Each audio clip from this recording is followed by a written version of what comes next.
अस्सलाम वालेकुम क्लास, आपको आवाज़ आ रही है?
अस्सलाम वालेकुम क्लास, आपको आवाज़ आ रही है?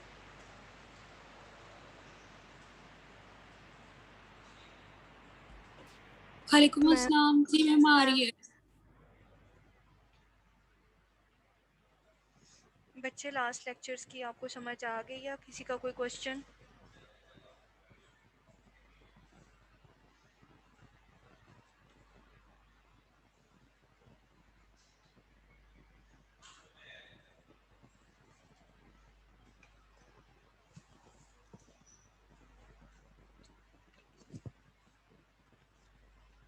क्लास, आप लोगों का कोई क्वेश्चन प्रीवियस लेक्चर से related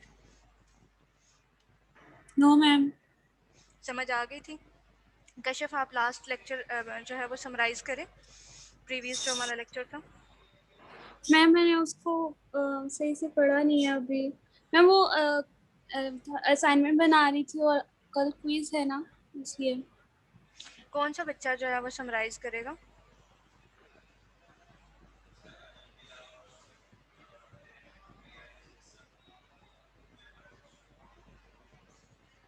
Maheen Malak.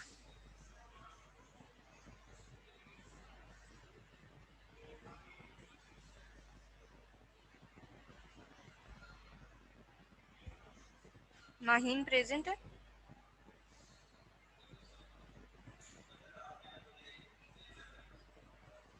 Maria Qamar. Present ma'am. बेटा, आप करें समराइज़ प्रीवियस लेक्चर को।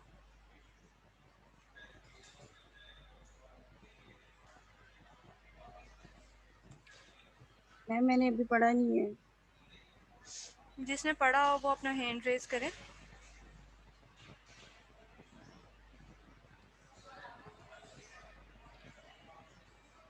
राजिया अहमद। Yes ma'am. बेटा, आप करेंगी? Yes ma'am. मैम, हम लोगों ने डिफरेंट कंट्रास्ट मीडियम जो होते हैं वो पढ़े थे कि वो एमआरआई में हम किस बेस पे यूज़ करते हैं। T1 वेटेड और T2 वेटेड इमेज की प्रोडक्शन किस तरह होती है वो पढ़ा था, और उसके अलावा स्पेशियल इनकोडिंग पढ़ा था। हाँ जी। तो किस बेस पे जो है वो डिफरेंट कंट्रास्ट हमारे पास अपीयर हो रहे होते हैं, किस बेस पे? लॉन्गिट्यूडनल मैग्नेटाइजेशन होती है और ट्रांसवर्स मैग्नेटाइजेशन होती है। इसकी वजह से जो T1 इमेज होती है वो डिफर होती है देन T2 इमेज। T1 और T2 को हम कैसे डिफरेंट जो है वो बनाते हैं? मैम इसमें टाइम टू एको होता है जिसको TE कहते हैं, जो कि बेस करता है लॉन्गिट्यूडनल रिलैक्सेशन के ऊपर। और हाँ जो जी। ट्रांसवर्स मैग्नेटाइजेशन होती है वो बेसिकली रिलेटेड होती है रिलैक्सिंग टाइम, जो कि हमारे पास मेनली इफेक्ट करती है T2 वेटेड इमेज के ऊपर, जिसमें हमारे गुड, पास different on the base of intensities जो होता है वो इमेज प्रोड्यूस होता है। वेरी गुड बेटा, very good. Zamra Mushtaq present हैं आप?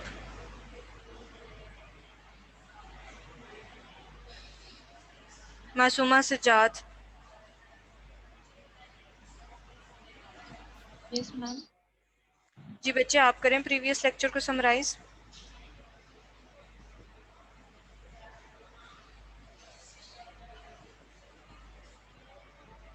सॉरी मैम, मैंने लास्ट लेक्चर याद नहीं किया था क्योंकि बेटा याद तो, मैं तो ये कहती ही नहीं कि आप याद करके वर्ड टू वर्ड मुझे बताएं, मैं तो ये कहती ही नहीं हूँ।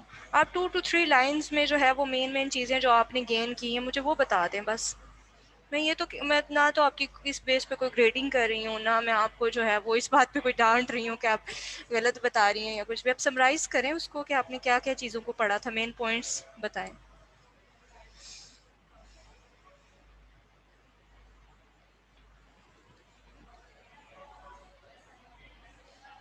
जोनस शहजाद प्रेजेंट है? Yes ma'am. जी बेटा, आप बताएं क्या होता है T1 रिलैक्सेशन टाइम में हमारे पास TE और TR।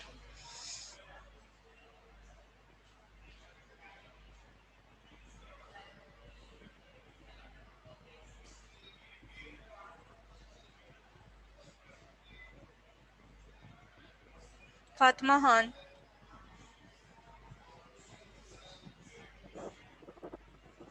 जी मैम। जी बच्चे, मैंने कोई क्वेश्चन पूछा है, आप उसका आंसर करें। मैम मैंने नहीं पढ़ा था previous lecture.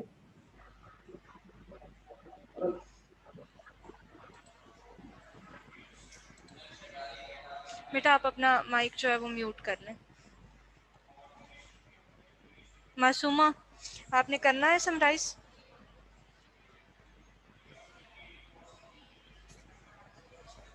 Zainab Sajjad present है?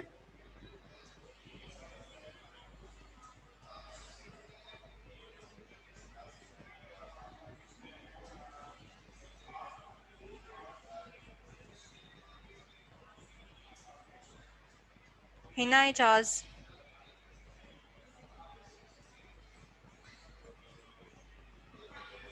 Yes ma'am. जी बेटा, आप करें प्रीवियस लेक्चर को समराइज। हमने क्या जो है वो टॉपिक्स कवर कर लिए हैं उसमें। आपकी आवाज नहीं आ रही। बेटा मैं आपसे पूछ रही हूँ कि हमने प्रीवियस लेक्चर में क्या टॉपिक्स जो है वो पढ़े हैं, उनको समराइज करें।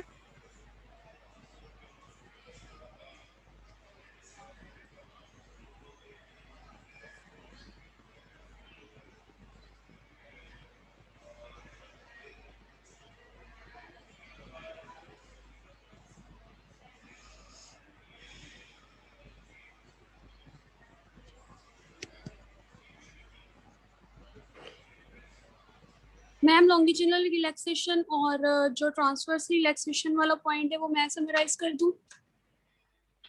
बेटा हम उससे आगे चलते हैं। अब वो तो एक बच्ची ने जो है वो कर दी है।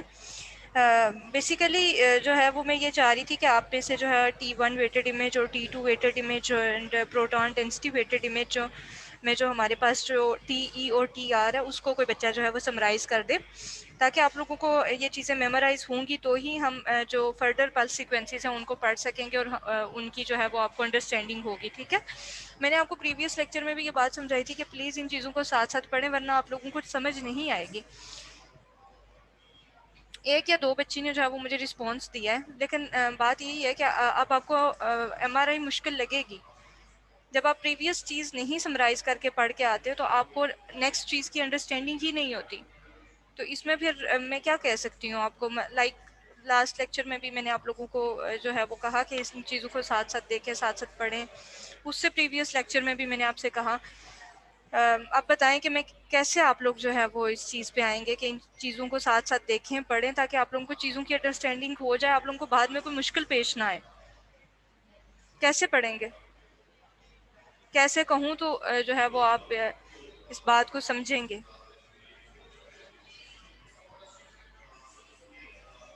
मेरे लिए तो कोई जो है वो ये चीज़ मुश्किल नहीं है कि मैं आऊँ, मैं स्लाइड्स को रीड आउट करूँ और मैं बस चली जाऊँ। मेरे लिए तो ये बहुत आसान तरीका है ना, कि नहीं?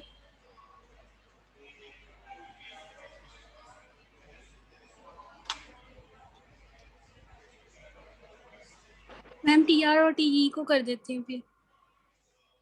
मैम नेक्स्ट वाला बच्चे मैंने जो आपने बच्चे लास्ट बेटा पढ़ा वो एक नहीं। बच्चे बच्चे सिर्फ आपकी बात नहीं हो रही, पूरी क्लास की बात हो रही है कि मुझे ये बताएं कि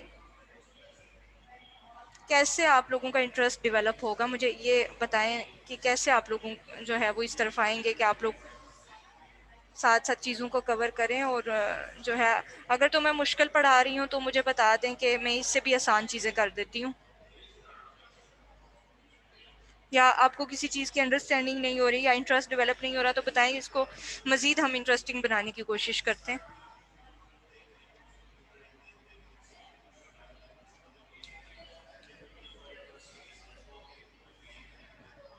क्लास में आप लोगों से कोई कुछ चीज़ पूछ रही हूँ, एटलीस्ट टीचर की आप लोगों के नज़दीक इतनी रिस्पेक्ट होनी चाहिए कि अगर वो 3 बार 4 बार 5 बार एक क्वेश्चन पूछा तो आपको उसको रिस्पॉन्स करना चाहिए।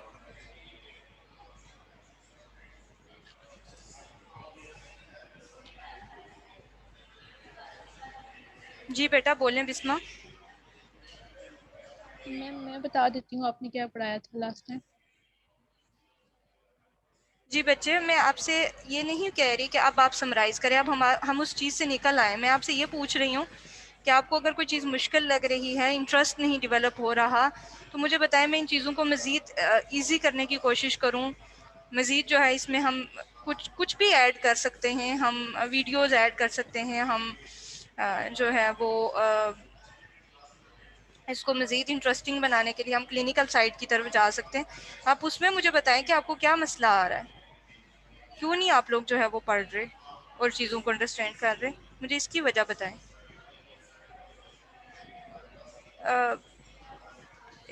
मुझे मैं आपको फिर अगेन ये बात कह रही हूँ कि टीचर के लिए चीज़ बहुत आसान होती है कि वो आए पढ़ा के चला जाए, लेकिन मेरे लिए परेशानी की बात ये होती है कि आप लोग लर्न ना करें, आप लोग आप लोगों जो है आप लोग में इंटरेस्ट बिल्ड ना मैं कर सकूं। मेरे लिए ये ज़्यादा परेशानी की बात होती है। मुझे इस चीज़ का हल बताएं, फिर मैं आज का लेक्चर स्टार्ट करूं। अभी जो है वो 15 मिनट्स हो गए हम लोग को क्लास स्टार्ट किए हुए, लेकिन अभी जो है वो आपकी अटेंडेंस भी हाफ नहीं हुई। इस सब की क्या रीजंस हैं, बता सकते हैं आप मुझे?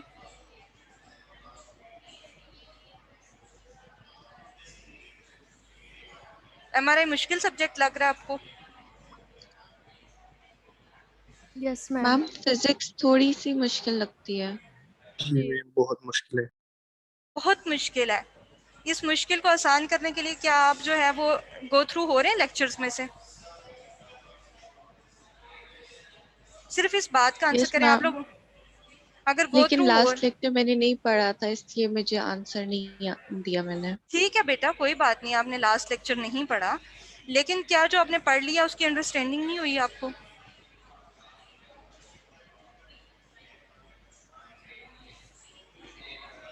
अगर मैम मैम तो हो रही है यही लेकिन यही इतनी पॉइंट है कि अच्छी अगर नहीं हम हुई क्योंकि रोज फिजिक्स पढ़ें तो थोड़ी फिर आ मुश्किल है। जाएगा, वरना अब ये साथ बताएं, साथ कवर ना होना मुश्किल है। क्या कह रहे हैं आप? मैम मैं कह रही हूँ कि अगर साथ साथ ये नहीं कवर होगा तो ये मुश्किल है, अदरवाइज अगर साथ साथ कवर हो जाए तो फिर समझ आ जाती है। मैं आपसे लास्ट टाइम भी मैंने आपसे यही कहा था कि आप जब बेसिक सीक्वेंसेस को पढ़ लेंगे तो हमारे लिए कॉम्प्लेक्स सीक्वेंसेस को पढ़ना ज़्यादा आसान हो जाएगा। जब आप जो उन चीज़ों को बेसिक को ही नहीं प्रॉपरली अपने माइंड में मेमोराइज करेंगे, आप कॉम्प्लेक्स कैसे समझेंगे? ठीक है। तो ज़मीर अहमद, आपने कितने लेक्चर्स पढ़े?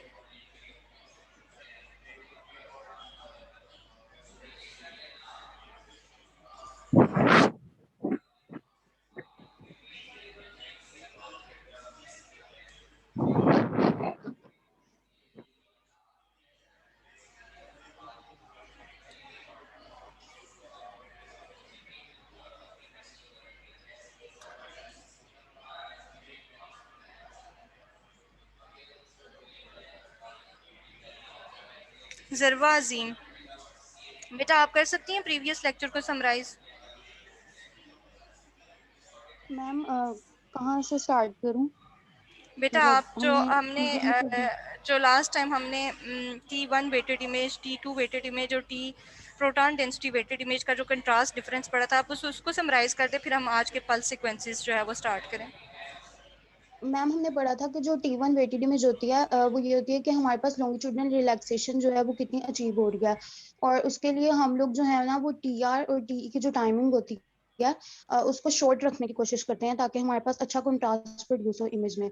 और जो T2 वेटेड इमेज होती है वो ये देख लेते हैं हम लोग कि जो हमारे पास ट्रांसवर्स रिलैक्सेशन है वो कितनी अचीव हो रही है, और उसके लिए हम लोग कोशिश करते हैं कि हम लोग TR और जो TE की टाइमिंग होती है वो थोड़ी लॉन्गर रखें, तो हमारे पास जो कंट्रास्ट है वो इमेज में ज़्यादा अच्छा प्रोड्यूस होगा। और जो प्रोटॉन डेंसिटी वेटेड इमेज होती है वो जो है ना इस तरह हम लोग वो देखते हैं कि जहाँ पे मतलब जिस एरिया को हम स्कैन करें वहाँ पे जहाँ पे प्रोटॉन्स की डेंसिटी ज़्यादा होती है वहाँ पे ज़्यादा अच्छा जो है ना वो कंट्रास्ट प्रोड्यूस होता है, और उसके लिए हम लोग TR की जो टाइमिंग होती है वो लॉन्ग रखते हैं और जो TR की टाइमिंग होती है वो शॉर्ट रखते हैं, तो हमारे पास ज़्यादा अच्छा कंट्रास्ट प्रोड्यूस होता है।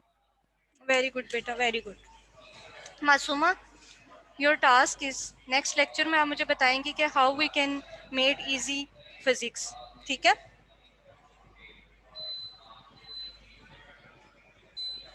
मासूमा, मैम। सुन लिया आपने?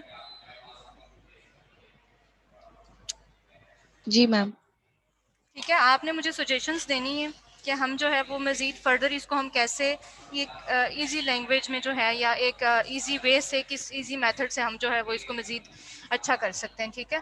This is your task. Very good ज़रवा।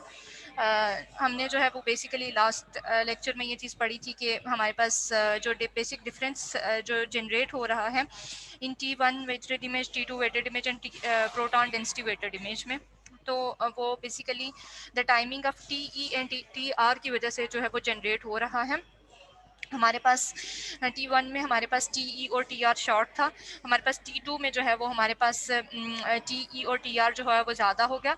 इसी तरह से प्रोटॉन डेंसिटी वेटेड इमेज में हमने एक चीज़ ली जो हमने T1 से ली, और TR और TE हमने एक चीज़ जो है वो हमने T1 वेटेड इमेज से ली, और एक चीज़ हमने T2 वेटेड इमेज से ली, तो उससे हमारे पास जो है वो proton density weighted image generate हुई, जिसने हमें ये बताया कि जो है वो जहाँ पे हायर सिग्नल होगा वहाँ पे जहाँ पे ज़्यादा डेंसिटी होगी वहाँ पे हायर सिग्नल होगा, ठीक है? Different tissues have different relaxation times. These relaxation time differences is used to generate image contrast।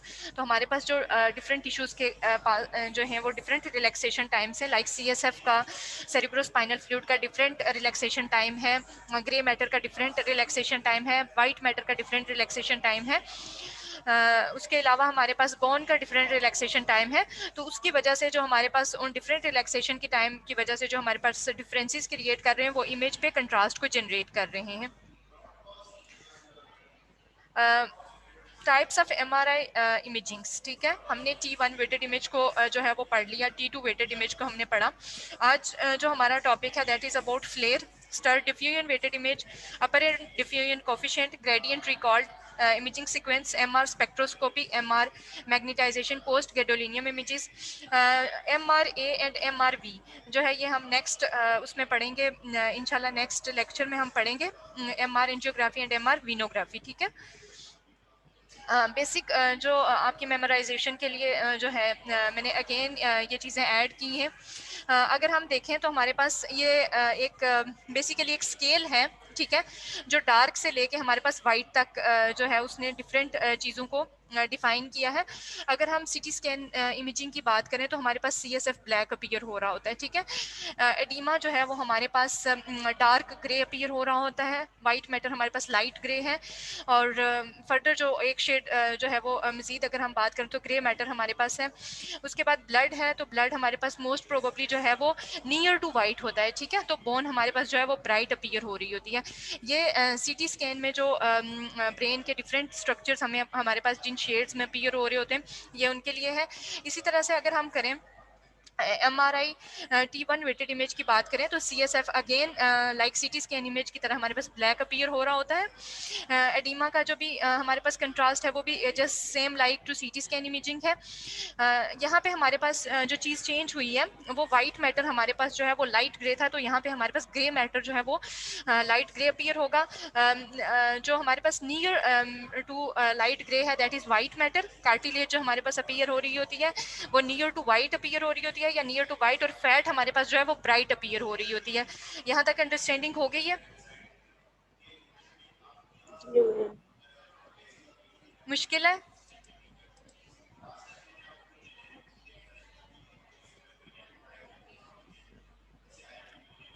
Class समझ आ गई है? आगे चलूं? जी मैम। अगेन अगर आप इसको कंपेयर करें, हमारे पास MRI T2 वेटेड इमेज की हम बात करें तो हमारे पास जहाँ पे फैट ब्राइट थी, ठीक है, वहाँ पे CSF ब्राइट हो गया due to its relaxation time, due to its time to echo and time to repetition. Cartilage हमारे पास जो है वो ब्लैक अपीयर हो रही है, लेकिन यही कार्टिलेज और बोन हमारे पास ब्राइट अपीयर हो रही थी ऑन CT स्कैनिंग।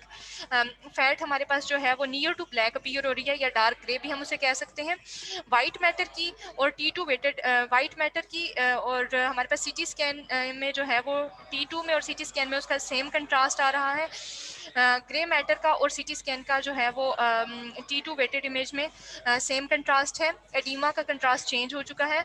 T1 में हमारे पास जो एडिमा था वो डार्क ग्रे था, लेकिन यहाँ पे एडिमा हमारे पास जो है वो नियर टू वाइट है और CSF हमारे पास ब्राइट है। अब हम फ्लेयर इमेजिंग की आज बात करते हैं, ठीक है। तो फ्लेयर इमेजिंग में हम इन्वेरिएंट रिकवरी सीक्वेंसेस अप्लाई करते हैं। अब इन्वेरिएंट रिकवरी सीक्वेंसेस क्या होते हैं? इन्वेरिएंट रिकवरी सीक्वेंसेस 2 टाइप के सीक्वेंसेस होते हैं, जिनमें एक फ्लेयर होता है और एक स्टर होता है, ठीक है। इसमें हम ये करते हैं कि हमने सुप्रेशन करनी होती है। एक सीक्वेंस में फैट की सुप्रेशन करनी होती है और एक सीक्वेंस में हमने फ्लूइड की जो है वो सुप्रेशन करनी होती है, ठीक है। ये बेसिकली एक्सियल स्लाइसिस ऑफ जो है हमारे पास ये axial slice of CT scan है, ठीक है। ये CT स्कैन का एक्सियल स्लाइस है, ये हमारे पास MRI के एक्सियल स्लाइसिस हैं, ठीक है। ये हमारे पास MRI T2 वेटेड इमेज है, MRI T2 फ्लेयर है और हमारे पास MRI T1 वेटेड इमेज है। अगर जो हमने पीछे स्केल पढ़ा उसको आप इस चीज़ से कंपेयर करें तो हमारे पास सेम वही कंट्रास्ट अपीयर हो रहे हैं जो हमने पीछे स्केल पे देखे। बात हो गई है समझ में? क्लियर हो गया बच्चों? Yes ma'am. Yes ma'am. ठीक है। Dark on T1 oedema, tumour, infection, inflammation, haemorrhage, hyper acute और chronic. Low proton density, calcification, flow white. ये हमारे पास जो है T1 वेटेड इमेज में डार्क अपीयर हो रहे होते हैं। ब्राइट ऑन T1 जैसे हमने स्केल में पढ़ा, फैट है, सब एक्यूट हेमरेज है, मेलानिन प्रोटीन रिच फ्लूइड है। प्रोटीन रिच फ्लूइड की हमने यहाँ क्यों बात की? जैसे हमने कहा कि हमने जब भी सॉफ्ट टिश्यूज़ को देखना है या हमने सॉफ्ट टिश्यूज़ के साथ रिलेटेड एडिमास को देखना है तो हम प्रेफर करते हैं कि हम जो है वो MRI करें, MRI स्कैनिंग करें। तो उसमें जब हम ट्यूमर्स की जो है वो फ्लूइड कंसनट्रेशन देख रहे होते हैं तो उसमें भी हम देखते हैं कि क्या उसकी कंसनट्रेशन है वो ब्राइट है या डार्क है। इसमें आज जो हम MR स्पेक्ट्रोस्कोपी पढ़ेंगे उसमें जो हम केमिकल एनालिसिस ऑफ ट्यूमर्स पढ़ेंगे तो उसमें ये चीज़ बड़ी इंपॉर्टेंट है। Slowly flowing blood, paramagnetic substances, gadolinium, copper and manganese जो है वो हमारे पास ब्राइट अपीयर होते हैं on T1 weighted image. Bright on T2 weighted image, oedema, tumour, infection, inflammation, subdural collection, methaemoglobin is a late subacute haemorrhage. Dark and T2 weighted image, low proton density, calcification, fibrous tissue, paramagnetic substance, deoxyhemoglobin, methaemoglobin, ferritin, haemosiderin and melanin. ये जो है वो हमारे पास dark और T2 weighted image appear होते हैं। Protein rich fluid and flow white. अब हम क्यों करते हैं, हम किस चीज़ को ज़्यादा वेल डिफाइंड देखने के लिए कौन से सीक्वेंसेस कर रहे हैं? हमने सब एक्यूट हेमरेज अगर देखना है, fat containing structures and anatomical details के लिए we will go to T1 weighted image, oedema, demyelination, infarction and chronic haemorrhage. अच्छा बच्चों, आपको जो है वो हेमरेज का और इन्फॉक्शन का डिफरेंस पता है? Yes ma'am. क्या होता है? मैम ब्लड वेसल रप्चर हो जाए तो उसे हेमरेज कहते हैं और इन्फॉक्शन हेमरेज मतलब कितने एरिया टाइप में का होता है बेटा? ऑक्सीजन। बच्चे हेमरेज कितनी टाइप्स का होता है? मैम ये नहीं पता। ठीक है, वेरी गुड। कोई और बच्चा बताना पसंद करेगा हेमरेज की टाइप्स? मैम हेमरेज 4 टाइप्स का होता है। इन केस ऑफ ब्रेन की अगर हम बात करें हिना, सो मैं आपको मैम टाइप्स एक बताती हूँ। इस्कीमिक हेमरेज होता है। और दूसरा? मैम दूसरे का नाम नहीं याद आ रहा। सो मासूमा को मैंने टास्क दिया हुआ है, हिना के लिए टास्क है कि आपने हेमरेज की टाइप्स को पढ़ के आना है और उनको डिस्क्राइब करना है, ठीक है?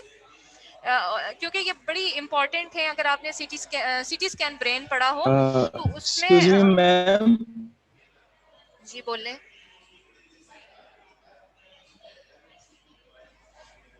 मैम हेमरेज जो हमारे पास बेसिकली होता है ब्लड वेसल रप्चर कर गया उसकी हमें पता चलता है कि सब एक्नाइड हेमरेज है। इंट्रासेरिब्रल भी हो सकता बेटा है इसको हेमरेज हम हमारे नेक्स्ट पास, डिस्कस और करेंगे। मैं जो इन्फॉक्शन हमारे पूछना पास चाह होता है रही हूँ कहीं से जो। बेटा जो मैं पूछना चाह रही हूँ वो आप डिस्क्राइब नहीं कर रहे। नेक्स्ट जो है, नेक्स्ट लेक्चर में हिना जो है वो हमारे बताएंगी कि हेमरेज की कितनी टाइप्स हैं और उनकी अपीयरेंस कैसी है। जो है वो हम सीटी स्कैन एंड एमआरआई पे उनकी जो है वो, बेशक एमआरआई पे ना बताएं लेकिन एटलीस्ट जो है वो सीटी स्कैनिंग पे उनकी टाइमिंग्स कि कौन सा हेमरेज कितने मिनट्स में जो है या कितने आवर्स में हमें अपीयर हो रहा है, तो ये आपने बताना है हिना, ठीक हो गया? क्योंकि हमने ये डिजीज़ हमने इन डिसऑर्डर्स को जो है वो देखना है जब हम एमआरआई ब्रेन पढ़ेंगे, तो इसलिए आपको जो है ये पता होनी चाहिए। हेमरेज की टाइप्स आपको पता होनी चाहिए, उनके ड्यूरेशंस पता होने चाहिए। उसके अलावा आपको जो है वो सारी इसकी एनाटॉमी का पता होना चाहिए कि हम किसको इंट्राक्रेनियल हेमरेज बोल रहे हैं, किसको सब एरेक्नाइड हेमरेज बोल रहे हैं, कौन सा एरेक्नाइड हेमरेज है। ये सारी टाइप्स आपको पता होनी चाहिए। उसके बाद ही आप जो है वो इस एबल हो सकते हैं कि आप डायग्नोसिस बना सकें। रिपोर्ट बेशक ना मैम मैं लिखें लेकिन at least you have to near to the report कि आप बना सकें, उस काबिल हो सकें कि आप जो है वो असिस्ट तो मैम अच्छा कर सकें। जी बच्चे। मैम नेक्स्ट क्लास में मैं एक्सप्लेन कर दूं ये हेमरेज की बेटा टाइप्स मैं हेमरेज आपको को। अलग टास्क दे दूंगी। जिस बच्चे को टास्क दे दिया मैं दूसरे बच्चे को नहीं दे सकती, आपको अलग टास्क दे दिया जाएगा, ठीक है? फ्लेयर इमेजेस में हम oedema, demyelination, infarction especially in periventricular location. अब हमने बात की कि हमने आज देखना है फ्लेयर को और स्टर को, दोनों को हमने कहा कि हमने जो है इसमें सुप्रेशन करनी होती है। एक में हमने फैट की सुप्रेशन करनी होती है और एक में हमने जो है वो फ्लूइड की सुप्रेशन करनी होती है। हम इन दोनों सुप्रेशंस, ये दोनों जो सुप्रेशंस करते हैं वो हम with the help of invariant recovery sequences करते हैं। Invariant recovery sequences are a type of MRI sequence used to selectively null the signal from certain tissues, fat or fluid. ठीक है, इनवेरिएंट रिकवरी सीक्वेंसेस हम जो है वो selectively apply करते हैं सिग्नल्स को नल करने के लिए फैट या फ्लूइड से, ठीक है, या उनको सुप्रेस कर देते हैं, हम उनका सिग्नल रिसीव ही नहीं करते। Invariant recovery can also generate heavily T1 weighted images and was originally developed for this purpose. इसमें हमारे पास जो है इनवेरिएंट रिकवरी सीक्वेंसेस में हम हैवीली T1 वेटेड इमेज को जनरेट करते हैं। अगर नॉर्मल जो हमारे पास T1 वेटेड इमेज जो है वो जनरेट हो रही है 90 degree pulse after followed by 180 degree pulse and followed by the 180 degree pulse, तो इसमें हम क्या करते हैं कि हमारे पास अगर हम सपोज करें हैवीली T1 वेटेड इमेज को, तो इसमें हमारे पास जो है वो हम 90 से स्टार्ट नहीं करते बल्कि 180 डिग्री पल्स से आरएफ पल्स से स्टार्ट करते हैं, then followed by 90 degree, 180 degree and 180 degree. तो ये हमारे पास जो है ये हैवीली T1 वेटेड इमेज हम इसको कंसीडर करते हैं, जिसको हम 180 डिग्री से जो है वो एंगल से स्टार्ट कर रहे हैं। Short T1 invariant recovery fat is nulled, ठीक है, हमारे पास स्टर में जो है स्टर सीक्वेंस जो है उसमें फैट का कोई सिग्नल हमें रिसीव नहीं होता। फ्लूइड एटीन्यूएटेड रिकवरी फ्लेयर की एब्रीवेशन है basically double invariant recovery fluid is nulled. तो हमारे पास फ्लेयर में जो है वो फ्लूइड नल हो जाता है, फ्लूइड हमें कोई सिग्नल नहीं देता, और स्टर में हमें जो है वो फैट कोई सिग्नल नहीं दे रही होती, हमने उसका सिग्नल नल कर दिया होता है। समझ आ गई ये बात? आगे चलूं? Yes ma'am.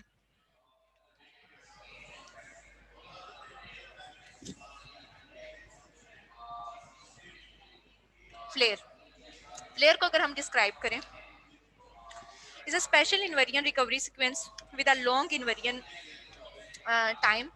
This removes signal from the cerebrospinal fluid in the resulting images. Brain tissue on FLAIR images appears similar to T2 weighted images with gray matter brighter than white matter, but CSF is dark instead of bright. तो हमारे पास जो है वो क्या हुआ कि T2 weighted image को अगर आप माइंड में मेमोराइज करें तो हमारे पास T2 weighted इमेज में CSF कैसा अपीयर हो रहा होता था? ब्राइट था या ब्लैक था? ब्राइट था। ब्राइट था बेटा, किसने कहा डार्क था?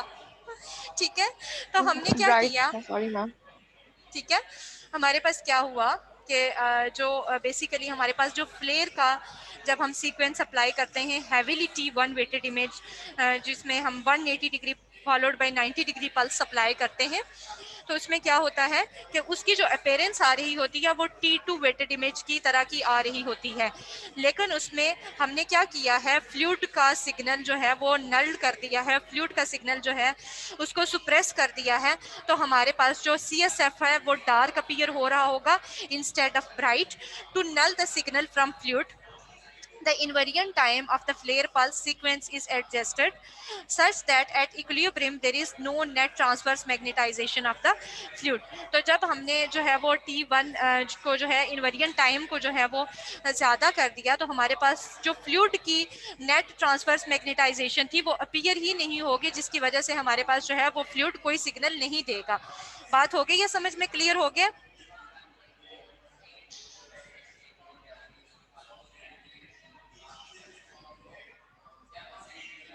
क्लास मैम क्लियर बस ब्रेन का होता है? नहीं बेटा, मैंने कब कहा ब्रेन का होता है? ये वो CSF मेंशन था ना, इसलिए पूछा.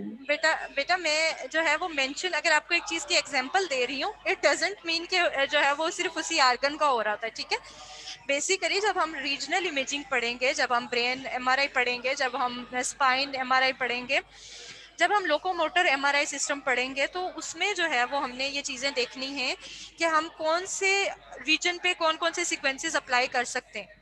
ठीक है, अभी तो बेसिक आपको सीक्वेंसेस की जो है वो अंडरस्टैंडिंग जो है उसके लेक्चर्स चल रहे हैं. ठीक है बच्चों, बाकी बच्चों को जो है वो फ्लेयर का पता चल गया कि हमारे पास उसमें हमने किस चीज़ को अचीव करना है.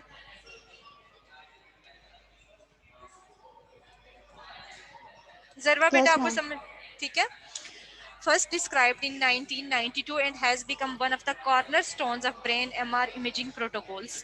An invariant recovery sequence with a long TR and TE and an invariant time that is tailored to null the signal from CSF.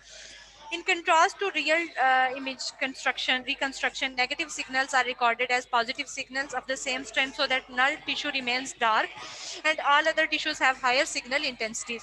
तो इसमें हमारे पास हमने एक चीज़ को जो है वो फ्लूइड को वॉइड करना होता है, फ्लूइड को नल करना होता है उसके सिग्नल को, तो जो बाकी हमारे पास जितनी भी स्ट्रक्चर्स होंगे वो हमारे पास हाई सिग्नल इंटेंसिटी के साथ ब्राइट अपीयर हो रहे होंगे. अब हमने कंपेयर करना है, हमने कहा था कि हमारे पास जो हमारे पास इसका कंपैरिजन करते हैं हम T2 वेटेड इमेज के साथ कंपैरिजन करते हैं, तो इसमें हमारे पास अगर बच्चों आप T2 जो है वो वेटेड इमेज देखो हमारे, तो इसमें हमारे पास इस सीक्वेंस में हमारे पास जो है वो gyri and sulci and grey matter and white matter की बड़ी अच्छी अपीयरेंस है, लेकिन इसमें अगर हमने जो है वो फ्लूइड के जो है उसको हमने सिग्नल को नल कर दिया है, तो उसकी वजह से हमारे पास क्या हुआ कि हमारे पास जो बेसिकली वेजल्स के इनसाइड जो कोई इन्फॉक्शन होगा या जो भी कोई अबनॉर्मेलिटी होगी वो ज़्यादा क्लियर हो जाएगी. ठीक है, इसमें हमारे पास अगर एग्जांपल हम देखें तो 60-year-old patient with embolic infarcts in the right middle cerebral artery distribution, small hyper intensity cortical lesions are virtually imperceptible on an axial fast spin echo T2 weighted image, whereas they are clearly realized on fast spin echo FLAIR images. तो अगर हम यहाँ पे देखें तो patient को की जो हमारे पास कॉम्प्लिकेशंस आ रही हैं वो रिलेटेड है राइट मिडल सेरिब्रल आर्टरी से रिलेटेड. इतना तो आप लोग को पता है ना कि जब भी ब्रेन के राइट साइड पे या लेफ्ट साइड पे कोई भी इन्फॉक्शन या हेमरेज होता है तो उसका अपोजिट पार्ट जो है वो अफेक्ट हो रहा होता है, ये तो पता है ना. जी मैम. और इसके साथ मजीद हम अगर एडिशनल देखें तो जब भी ब्रेन की किसी भी आर्टरी या वेजल के अंदर जो है या वेन के अंदर जो है कोई भी इन्फॉक्शन होगा तो उसका भी जो है वो effect on the opposite side आ रहा होगा, उसकी बॉडी पे जो है वो इफेक्ट आ रहा होगा। तो अगर हम यहाँ पे T2 वेटेड इमेज में देखें तो हमारे पास मिडल सेरिब्रल आर्टरी में कोई भी इन्फॉक्शन जो है वो अपीयर नहीं हो रहा। क्यों? क्योंकि यहाँ पे जो भी फ्लूइड है वो उसको जो है वो सुप्रेस कर रहा है। अब हमने क्या किया, हैवीली T2 वेटेड इमेज की हेल्प से जो भी फ्लूइड के सिग्नल्स थे हमने उनको वाइट कर दिया, हमने उनको सुप्रेस कर दिया। तो यहाँ पे हमारे पास अगर आप देखें तो यहाँ पे और यहाँ पे जो इन्फॉक्शन है मिडल सेरिब्रल आर्टरी के अंदर वो हमें क्लियर हो गया है with the help of FLAIR image. Clear हो गया? आगे चले।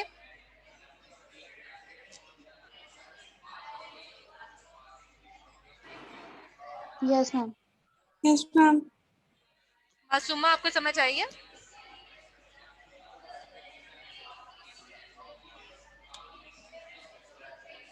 मैम एक मासूमा दफा प्रेज इनसे रिपीट कर दें please. Okay, I will repeat. बेटा हमने ऐसा कहा कि हमने फ्लेयर इमेजिंग में बेसिकली फ्लूइड के सिग्नल को नल करना होता है, ठीक है। उसके लिए हम heavily T1 weighted image heavily T1 को जो है वो अप्लाई करते हैं। अगर हम normally 90 degree pulse followed by 180 degree pulse apply कर रहे हैं तो इसमें हमने जो है वो 180 degree followed by 90 degree pulse को अप्लाई करेंगे। उससे जो हमारे पास फ्लूइड की ट्रांसवर्स मैग्नेटाइजेशन है वो अचीव ही नहीं होती, जिसकी वजह से फ्लूइड जो है वो सप्रेस हो जाता है। फ्लूइड की सप्रेशन की वजह से जो हमारे पास other structures of the brain हैं वो हमारे पास ज़्यादा ब्राइटर इंटेंसिटी के साथ अपीयर होते हैं। उसमें अगर हमारे पास कोई भी मिनिमल इन्फॉक्शन है इन द वेजल्स तो वो हमें ज़्यादा अच्छे से अपीयर होता है, अच्छे से जो है वो क्लियर हो जाता है as compare to T1 weighted image और as compare to T2 weighted image. हो गया आगे समझ? Yes ma'am. बाकी बच्चे, बाकी whole class. So we will talk about the subarachnoid hemorrhage. Flare imaging surpass even CT in the detection of traumatic supratentorial subarachnoid hemorrhage. तो हमारे पास जो है वो समटाइम्स जब भी हेमरेज का केस होता है तो सीटी स्कैनिंग फ़ौरन से की जाती है, लेकिन क्या होता है कि उसमें भी सबएरेक्नाइड हेमरेजेस की अच्छी इवैल्यूएशन नहीं होती, जो कि हमारे पास फ्लेयर इमेजिंग में ज़्यादा बेहतर नज़र आती है। लास्ट टाइम मेरे पास कुछ बच्चे आए थे ये पूछने के लिए कि हमारे पास जो बेटर कौन सी जो है वो इमेजिंग मोडालिटी है फॉर स्ट्रोक इवैल्यूएशन। कायनात अरशद प्रेजेंट है?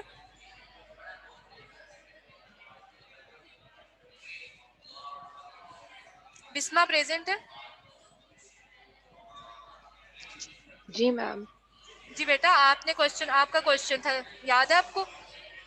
यस मैम, हमने ही पूछा था कि अगर स्ट्रोक का पेशेंट आएगा तो हम सीटी को प्रेफर करते हैं या एमआरआई को सबसे पहले, क्योंकि मैम उन दिनों आप पढ़ा रही थी क्लास में तो आपने बोला था हम एमआरआई को ही करेंगे, तो फिर आपने एक बुक भी We will सजेस्ट की discuss थी। के why we prefer MRI imaging, ठीक है। तो इसमें जो है वो नेक्स्ट आपने ये चीज़ पढ़ के आनी है बिस्मा, अगर कायनात प्रेजेंट है वो भी सुन ले कि आपने जो है ये चीज़ देख के आनी है कि हमारे पास स्ट्रोक की टाइमिंग्स क्या हैं, ठीक है। हमारे पास कितनी टाइमिंग में वो सीटी स्कैन पे जो है वो अपीयर हो रहा होता है और कितनी टाइमिंग में जो है वो हमारे पास MRI पे अपीयर हो रहा होता है, ठीक है। सो जो है वो समटाइम्स हमारे पास जो भी सबएरेक्नाइड हेमरेजेस के साथ पेशेंट आ रहे हैं उसमें जो है वो सीटी स्कैनिंग की इवैल्यूएशन, सीटी स्कैनिंग पे जो है वो उसकी इतनी अच्छी डिटेक्शन नहीं हो रही होती, बट फ्लेयर इमेजिंग जो है वो उस पर सुपीरियर है। It has been propose that MR imaging with FLAIR gradient echo T2 weighted and rapid high spatial resolution MR angiography could be used to evaluate patients with suspected acute subhemorrhage, possibly obviating the need to have CT and intra-arterial angiography. तो हमारे पास जो है वो MR imaging with FLAIR and gradient echo T2 weighted and MR angiography में जो है वो हमारे पास हाई स्पेशल रेजोल्यूशन होती है MR एंजियोग्राफी की। तो हम यूज़ करते हैं पेशेंट्स को इवेल्युएट करने के लिए जो पेशेंट्स कंप्लेंट के साथ आते हैं सब एक्यूट हेमरेज के साथ। With the availability of high quality CT angiography, this approach may not be necessary. लेकिन अगर हमारे पास जो है वो high quality CT angiography है तो हम इस तरफ नहीं जाते। ये बेसिक जो है वो हमारे पास हेमरेज की जो है वो टाइप्स मैंने इसमें इंक्लूड की है। ठीक है, हमारे पास 5 टाइप्स होती हैं बेसिकली। ठीक है, ये बेसिक सीटी स्कैनिंग इमेजिंग में जो है इन को दिखाया गया है। हमारे पास जब बोन के साथ ही, ठीक है, स्कल बोन के साथ ही जब जो है वो प्रेजेंट होता है हमारे पास हेमाटोमा या हमारे पास इन्फॉक्शन जो है वो प्रेजेंट होता है तो उसको इंट्रा पेरेन्काइमल कहते हैं। ठीक है, अगर वेंट्रिकल्स के साथ इनसाइड हमारे पास ये राइट और लेफ्ट वेंट्रिकल है तो अगर इसके इनसाइड जो है वो प्रेजेंट है तो इसका इंट्रा वेंट्रिकुलर हेमरेज बोलते हैं। ठीक है, उसके बाद हमारे पास अगर पेरेन्काइमा के इनसाइड जो है वो चला गया है तो हम उसको सबएरेक्नाइड बोलते हैं। अगर बोन के साथ जो है वो प्रेजेंट है लेकिन इनसाइड द पेरेन्काइमा है तो उसको हम सब ड्यूरल, और हमारे पास अगर स्कल के साथ जो है और ड्यूरा के बाहर है तो हम उसको एपिड्यूरल जो है वो हेमरेज बोलते हैं। इनकी जो है वो डिफरेंट काइंड ऑफ शेप्स होती हैं। ठीक है, उसमें ये मैंने ऐड कर दी हुई है कि हमारे पास इंट्रा पेरेन्काइमल जो है वो समटाइम्स जो है वो टिपिकली राउंडेड होता है। ठीक है, इंट्रा वेंट्रिकुलर जो है वो कन्फर्म्स टू वेंट्रिकुलर शेप के वो वेंट्रिकुलर की शेप के अकॉर्डिंगली ही खुद को मॉडिफाई कर लेता है। सबएरेक्नाइड की अगर बात करें तो tracks along the sulci and fissures, तो हमारे पास जो सल्काई और फिशर्स होते हैं उनके अकॉर्डिंगली वो मॉडिफाई हो जाता है सबएरेक्नाइड। हमारे पास जो सब ड्यूरल होता है वो मोस्टली क्रीसेंट शेप में होता है। मैंने भी आज तक जितने भी सब ड्यूरल हेमरेजेस देखे हैं वो जो है वो क्रीसेंट शेप में ही देखे हैं। उसके बाद हमारे पास जो है वो जो हमारे पास एपिड्यूरल है वो लेंटिफॉर्म शेप में होता है। ठीक है, हमारे पास लेंटिफॉर्म न्यूक्लियाई भी होता है, हम उसको भी देखेंगे।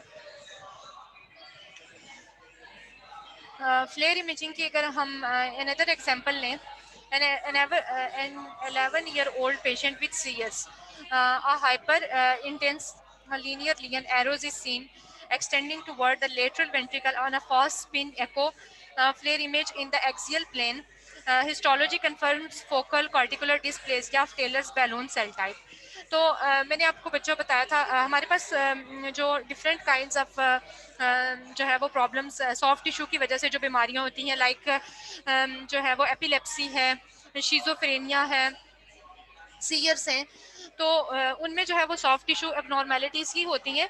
तो इसमें अगर हम देखें तो फ्लेयर इमेजिंग में हमने जो है वो फ्लूइड की सुप्रेशन की है, उसकी वजह से जो हमारे पास यहाँ पे लेटरल वेंट्रिकल्स के साथ, या अगर आप एरो देखें तो यहाँ से ये एक्सटेंड कर रहा है जो हमारे पास लेटरल वेंट्रिकल में जो इसकी लियन है, तो इसकी हाइपर इंटेंस हमारे पास जो है वो प्रेजेंटेशन है। तो ये बाद में जो हिस्टोलॉजी से कंफर्म हुआ है वो फोकल कार्टिकुलर डिस्प्लेसिया था, टेलर्स बैलून टाइप सेल। ठीक है, इसको हम अगर देखें कोरोनल व्यू में, सॉरी सेजिटल में, तो हमारे पास जो है वो 23-year-old पेशेंट विथ मल्टीपल सिलरोसिस का पेशेंट है। The thin layer hyper intensity foci perpendicular to the ventricular wall arrow seen on the sagittal thin selection fast echo flare image are characteristics multiple cirrhosis lesion। तो हम जो flare imaging basically कर रहे हैं वो हम soft tissues of the gyri and sulci में जो हमारे पास फ्लूइड की वजह से जो सुप्रेस हो जाते हैं सिग्नल्स, फ्लूइड की वजह से फ्लूइड के सिग्नल्स की वजह से जो हमारे पास सेल टाइप्स के डिसऑर्डर्स जो हैं वो सुप्रेस हो जाते हैं, तो उसके लिए हम फ्लेयर इमेजिंग पे हम ज़्यादा बेहतर देख सकते हैं। समझ आ गई, ये क्लियर हो गया?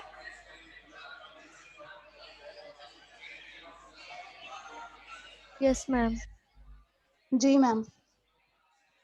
Clinical use. The flare sequence is part of almost all protocols for imaging the brain. जितने भी हम ब्रेन इमेजिंग के प्रोटोकॉल्स हैं उसमें जो है वो फ्लेयर सीक्वेंस उनका पार्ट है, particularly useful in the detection of subtle changes at the periphery of the hemispheres and in the periventricular region close to the CSF.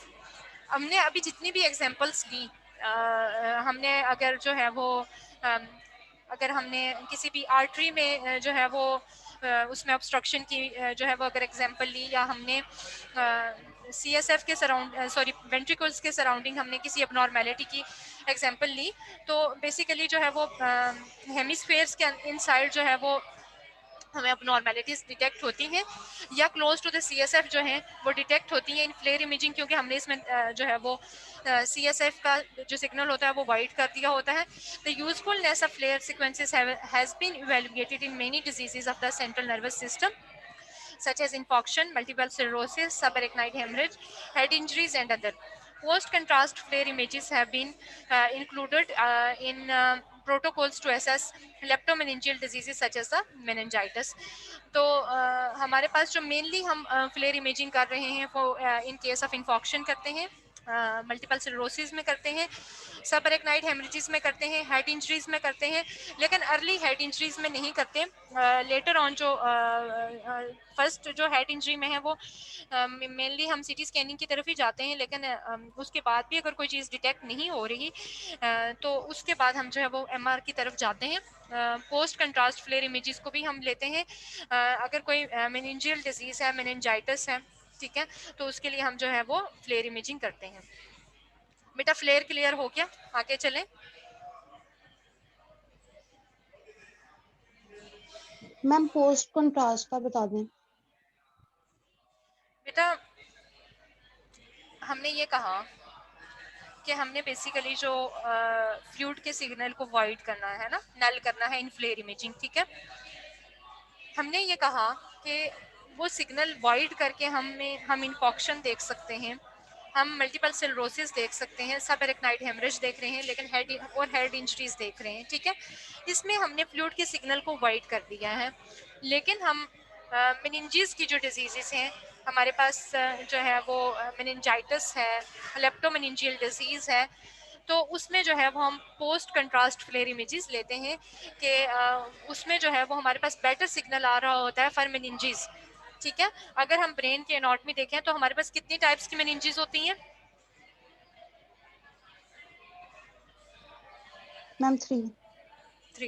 तो उसमें हमारे पास अगर हमने मेनिंजाइटिस देखना है, लेप्टोमेनिंजियल डिजीजेस देखनी है या other diseases of the meninges देखनी है, तो हम क्या करेंगे, पोस्ट कंट्रास्ट फ्लेयर इमेजेस लेंगे. क्लियर हो गया? Okay ma'am. बाकी क्लास कोई क्वेश्चन बेटा? No ma'am. समझ आ गई? Yes ma'am. तो शॉर्ट टाइम, शॉर्ट T1 भी इसको कहते हैं, इनवेरिएंट रिकवरी स्टार्ट.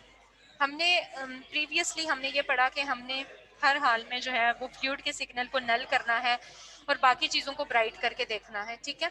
इसमें हमने जो है वो हमारा बेसिक जो हम एम जो है वो उसमें हमारा क्या होता है कि हमने फैट के सिग्नल को वाइट कर देना है, फैट के सिग्नल को हमने नल कर देना है, और हमने जो है बाकी चीज़ों की इंटेंसिटी जो है वो देखनी है, विद हाई इंटेंसिटी हमने चीज़ें देखनी है, ठीक है.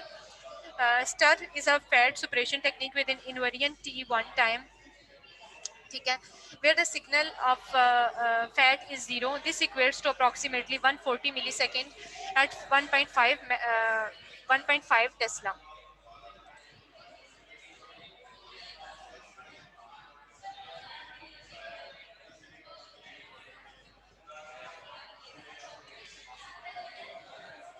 कि 1.5 टेस्ला में हमारे पास जो है वो हम 140 मिलीसेकंड नॉर्मली जो है वो यूज़ करते हैं for STIR imaging. To distinguish two tissues components with this technique, their T1 values must be different. Flare is a similar technique to suppress the water. Invariant recovery imaging allows homogeneous and global fat suppression and can be used with low field strength magnets. तो हमारे पास जो stir imaging है इसमें हमने जो है वो सिमिलर टेक्निक यूज़ करनी है कंपेयर्ड विद फ्लेयर, और हम ये जो है वो लो फील्ड स्ट्रेंथ मैग्नेट्स के साथ यूज़ कर सकते हैं. हमारे पास जो है वो एग्जांपल है फास्ट स्पिन इको, जो बेसिकली ये फास्ट सीक्वेंस होता है, लेकिन स्पिन एको है, फास्ट स्पिन एको हम इसको कहते हैं FSC, ठीक है. Comparison of fast spin echo and STIR sequences for depiction of bone marrow oedema. ठीक है। हमने इसमें ये कहा कि हमने डिफरेंट जो है वो T1 में जो है वो टाइमिंग्स की चेंज करनी है, हमने 100 टू 180 मिली सेकेंड्स की जो है चेंज करनी है, ठीक है। हमारे पास सीक्वेंस वही रहेगा 180 degree followed by 90 degree followed by 180 degree, ठीक है।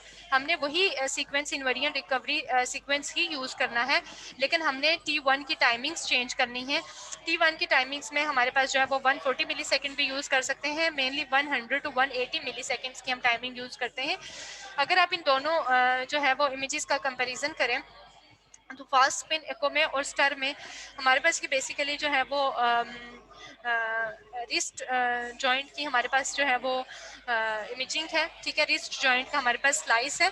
इसमें हमने जो है वो एडिमा को, बोन मैरो एडिमा को अगर देखना है तो हम क्या करेंगे, हम फैट की सुपरेशन काज करेंगे। समझ आ गई बात की क्लास? हमने अगर आगे एडिमा देखना है तो हम क्या करेंगे, फैट को सुप्रेस करेंगे ना। एडिमा में क्या होता है, फैट फ्लूइड को देखना है ना हमने, स्टर में हमने फ्लूइड को देखना है, फैट को सुप्रेस करना है। तो हमने इसमें क्या किया, फैट को सुप्रेस कर दिया और फ्लूइड को इन्हांस कर दिया। तो एडिमा देखने के लिए हम क्या कर रहे हैं, स्टर कर रहे हैं। क्लियर हो गई बात? Yes ma'am. Yes ma'am. ठीक है। Yes ma'am. सो हम जो है वो यहाँ पे समराइज अगर करें फ्लेयर कोर स्टर को, ठीक है। हमने in both flare and stir we used invariant recovery sequences 180 degree RF pulse followed by 90 degree and followed by 180 degree pulse, ठीक है। जो हमने फ्लेयर में यूज़ किया, हमने फ्लूइड के सिग्नल को नल कर दिया, ठीक है, और हमने बाकी चीज़ों को ब्राइटर इंटेंसिटीज़ के साथ देखा, ठीक है। उसमें हमने ब्रेन की एग्जांपल ली। स्टर की अगर बात की जाए तो हमने जो है वो एडिमा को देखने के लिए हमने एग्जांपल ली कि let's suppose we want to see oedema, तो उसमें हमने जो है वो फैट के सिग्नल्स को हमने सुप्रेस कर देना होता है। आपको पता है कि डिफरेंट जॉइंट्स में हर जगह पे हमारे पास जो है वो फैट प्रेजेंट होती है। तो अगर हमने फ्लूइड को ब्राइटर करके देखना है या फ्लूइड को हायर सिग्नल इंटेंसिटीज के साथ देखना है तो हम फैट को सुप्रेस कर देंगे। उसके लिए हमने स्टर सीक्वेंस जो है वो यूज़ किया है। बात क्लियर हो गई? आगे चलें आप डिफ्यूजन वेटेड एमआरआई की तरफ। Diffusion weighted MRI is another sequence of MRI.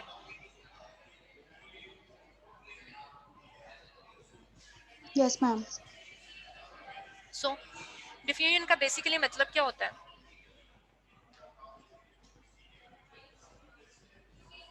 Diffusion को कौन डिफाइन करेगा? नॉर्मली हम एफएससी से लेकर अब तक डिफ्यूजन पढ़ते हैं, मैम किसी चीज के ऑस्मोसिस फैलाव को कहते हैं। जी जी, फैलाव को कहते हैं मैम, किसी चीज के फैलने को। Ma'am higher to lower ma'am concentration. Concentration से ma'am lower higher concentration concentration to lower concentration lower diffusion होती है। कंसंट्रेशन जो है। वेरी गुड बेटा, ठीक है। हमने जो है वो देखना होता है कि जो है वो movement of molecules from area of high concentration to low concentration, ठीक है। Diffusion weighted MRI is an example of endogenous contrast using the motion of protons to produce signal images। तो हमने यहाँ पे क्या करना है, एंडोजीनस कंट्रास्ट कौन सा होता है कि जो हमारे कंट्रोल में नहीं होता, जो कि पेशेंट बॉडी के जो है वो कंट्रोल में होता है, ठीक है। तो हमने क्या करना है इसमें, बेसिकली हमने मोशन ऑफ द प्रोटॉन्स को यूज करना है टू प्रोड्यूस सिग्नल्स। जैसे हमने यूज किया था प्रोटॉन्स को लॉन्गिट्यूडनल मैग्नेटाइजेशन से ट्रांसवर्स मैग्नेटाइजेशन में ट्रांसफर करके उनको जो है आरएफ पल्स अप्लाई की थी हमने। तो उस फिर आरएफ पल्स अप्लाई करने के बाद उनको एक्साइट करके ट्रांसवर्स मैग्नेटाइजेशन में भेजा और वापस जब वो अपनी पोजीशन में रिवर्स हुए तो हमने एमआर सिग्नल को अचीव किया। उसमें हमने T1 वेटेड, T2 में वेटेड और हमने प्रोटॉन डेंसिटी वेटेड इमेज को देखा। डिफ्यूजन वेटेड में हमने जो है वो बेसिकली मोशन ऑफ प्रोटॉन्स को देखना है और मोशन ऑफ प्रोटॉन्स को हम ब्राउनियन मोशन भी कहते हैं। Diffusion weighted images is obtained by applying pairs of opposing and balanced MRI field gradients। हम जो है इसमें हम RF पल्स का जो है वो जिक्र नहीं कर रहे, but we use magnetic field gradients but of differing durations and amplitudes around a spin echo refocusing pulse of a T2 weighted sequence. Stationary water molecules are unaffected by the paired gradients and thus retain their signal non-stationary water molecules acquire phase information from the first gradient, but are not refaced by the second gradient, leading to an overall loss of the MR signal. तो हमारे पास जो है वो inside the human body हमारे पास कुछ stationery water molecules होते हैं और कुछ जो है वो नॉन स्टेशनरी वाटर मॉलिक्यूल्स होते हैं, ठीक है। स्टेशनरी जो वाटर मॉलिक्यूल्स होते हैं उन पे पेयर्ड ग्रेडियंट का जो है वो कोई भी इफेक्ट नहीं होता, वो अनअफेक्टेड रहते हैं, ठीक है। लेकिन जो हमारे पास नॉन स्टेशनरी वाटर मॉलिक्यूल्स हैं इनसाइड द ह्यूमन बॉडी वो उसका जो है वो इफेक्ट लेते हैं बाय द सेकंड ग्रेडियंट, और जिसकी वजह से हमारे पास जैसे हमने अगर आपको माइंड में याद करें तो हमने ये कहा था कि कुछ हमारे पास पेयर्ड इलेक्ट्रॉन्स होते हैं और कुछ अनपेयर्ड होते हैं, याद है। तो पेयर्ड क्या हो रहे थे कि आपस में कैंसिल आउट हो रहे थे, याद हो गया, याद आया फर्स्ट लेक्चर की बात। Yes yes ma'am. Yes ma'am. और कुछ जो थे वो हमारे पास अनअफेक्टेड रह गए थे, जिसकी वजह से क्या हुआ कि यहाँ पे भी वही बेसिकली जो है वो फॉलो हो रहा है कि some are the stationary water molecules and some are the non stationary water molecules, ठीक है। और इससे जो है हमने ग्रेडियंट को अप्लाई करना है, हमने यहाँ पे आरएफ पल्स का जिक्र नहीं किया। The normal motion of the water molecules within the living tissues is random, ठीक है। नॉर्मल जो मोशन है वाटर मॉलिक्यूल्स का लिविंग टिश्यूज के अंदर वो रैंडम है। जैसे हाइड्रोजन एटम्स जो हैं वो inside the human body randomly जो है वो प्लेस्ड थे। In acute stroke there is an alteration of homeostasis, ठीक है। अब बेटा हुआ क्या कि अगर हम एक नॉर्मल एग्जांपल लें, एक नॉर्मल ह्यूमन बॉडी की एग्जांपल लें, मैं हूँ, आप हैं, ठीक है, आपके सराउंडिंग में लोग हैं जो कि नॉर्मल हैं, ठीक है। तो उनमें जो है वो रैंडम जो है वो मोशन ऑफ वाटर मॉलिक्यूल्स है, ठीक है। लिविंग टिश्यूज के अंदर अगर हम ब्रेन की बात करें तो उसमें रैंडम मोशन है ना वाटर मॉलिक्यूल्स का नॉर्मल लोगों में, ठीक है। होम्योस्टेसिस नॉर्मल है। होम्योस्टेसिस याद है क्या थी?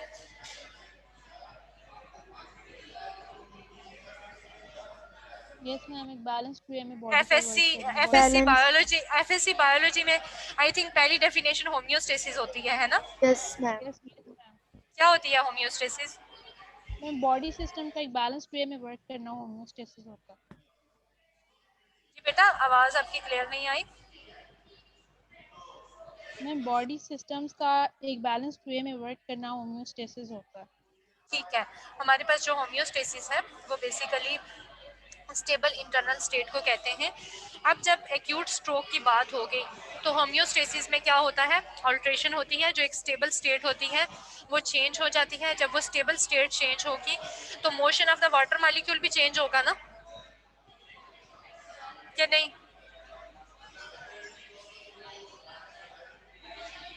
Yes ma'am. Acute stroke causes excess intracellular water accumulation. Acute stroke जो है वो कॉज करता है एक्सेसिवली इंट्रासेलुलर वाटर एक्यूमुलेशन को और साइटोटॉक्सिक एडिमा को with an overall decreased rate of water molecular diffusion within the affected tissue, ठीक है। तो क्या होगा, इससे ओवरऑल डिक्रीज रेट होगा वाटर मॉलिक्यूल्स का, ठीक है, diffusion within the affected tissue. तो इसमें हमारे पास जो डिफ्यूजन होगी कि वाटर मॉलिक्यूल्स मूव कर देंगे from area of higher concentration to lower concentration. तो एक्यूट स्ट्रोक में बेसिकली सारी की सारी होम्योस्टेसिस चेंज हो जाती है, normal motion of the water molecules change हो जाता है। अब वो जो सारी चेंजेस हो गई, ठीक है, वो जो सारी हमारे पास अबनॉर्मेलिटी आ गई उसको हमने ग्रेडियंट्स की हेल्प से, जो हमारे पास X Y and Z gradient coils थी, ठीक है, उनकी हेल्प से हमने जो है वो ग्रेडियंट फील्ड को अप्लाई करना है और हमने जो motion of the water molecules है उसकी हेल्प से हमने क्या करना है, सिग्नल को, एमआर सिग्नल को अटेन करना है। बात हो गई क्लियर?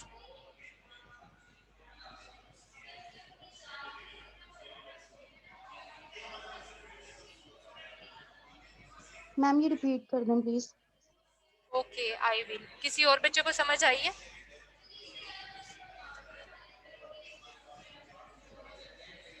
किसी को भी नहीं समझ आया?